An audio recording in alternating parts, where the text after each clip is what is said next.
അട്ടപ്പാടി സംബന്ധിച്ച വാർത്തയിൽ അട്ടപ്പാടി ദുരിതം ഒഴിയാതെ തന്നെ അട്ടപ്പാടിയിലെ ആദിവാസികളുടെ ജീവിതം തുടരുകയാണ്. അട്ടപ്പാടി കോട്ടത്തറ ട്രൈബൽ സ്പെഷ്യാലിറ്റി ആശുപത്രിയിൽ പ്രസവ വാർഡിൽ ആവശ്യത്തിന് കിടക്കകളില്ല. ഒരു കിടക്കയിൽ 2-3 സ്ത്രീകളാണ് കിടക്കുന്നത്. എന്നിട്ടും ബാക്കിയുള്ളവർ നിലത്തും. അട്ടപ്പാടിയിലെ ശിശുമരണങ്ങളിൽ പ്രതിഷേധിച്ച് നിരാഹാര സമരങ്ങളും മന്ത്രിമാരുടെ സന്ദർശനവും പിന്നാലെ മന്ത്രിസഭാ തീരുമാനങ്ങളും ഒക്കെ വന്നിട്ട് ദിവസങ്ങളായിട്ടില്ല.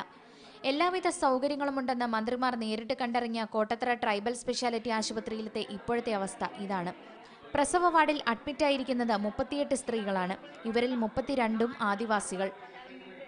ഇത്രയും പേർക്കായുള്ളത് ആകെ 20 കിടക്കകൾ. 2-3 പേർ ഒരു കിടക്കയിൽ കിടക്കുന്നു, ചിലർ നിലത്തും. എനിക്ക് അവിടെ പോയപ്പോൾ കാണാൻ കഴിഞ്ഞ ഒരു സംഭവം, മിനിഞ്ഞാന്ന് രാവിലെ ഡെലിവറിക്ക് വേണ്ടി അഡ്മിറ്റ് ചെയ്ത കേസ്, ഡെലിവറി കഴിഞ്ഞിട്ട് കുട്ടീനെയും കൊണ്ട് ഒരു രാത്രി ഒരു പകലും തറയിൽ ഇരുന്നുള്ളതാണ് എനിക്ക് കിട്ടിയ വാർത്ത. 100 കിടക്കകൾ ഇടാവുന്ന സ്ഥല സൗകര്യമുള്ളിടത്താണ് 20 കിടക്കകൾ മാത്രമുള്ളത്. കോട്ടത്തറ ആശുപത്രിയിൽ സ്കാനിംഗ്, എക്സ്റേ ടെക്നീഷ്യന്മാരില്ലാത്ത പ്രശ്നവും മുഴുവൻ സമയം ഡോക്ടർമാരില്ലാത്ത പ്രശ്നവും അവലോകന യോഗത്തിൽ ചർച്ചയായിരുന്നു.